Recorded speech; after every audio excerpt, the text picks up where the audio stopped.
歹年当搞小人，先偷摕人的鞋仔摕起来骗，搁再刺青，掠准讲家己是好骗师。这个被害者一双价值2万外块限量的鞋仔，就安尼互贼仔拼去。代志发生在28年假，彰化一间徛街一天内，互贼仔偷摕2届。贼仔先为鞋橱内底偷摕鞋仔，伊先骗看卖，刷落来当场刺青，拢总偷摕6双鞋，其中2双是出名牌子限量的鞋型。互这个被害者唔甘丢丢，损失算的上少有4万块。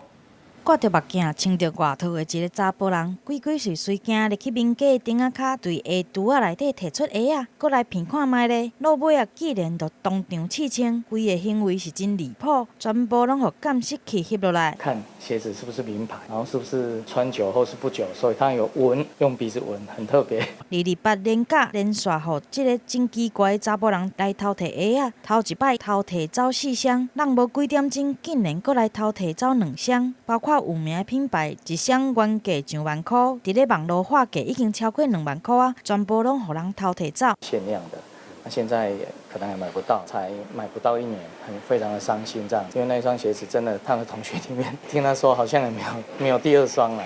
互人偷摕走的鞋仔是特别请朋友对外国查回来，无想到煞互捌回贼仔来偷摕走，实在是真恶质。那针对这起案件呢，我们已经积极调阅监视器，那已经有掌握特定对象。互人偷摕鞋仔的人，希望警方会当赶紧找到这个嫌犯，互伊的宝贝鞋仔会当早一日回来。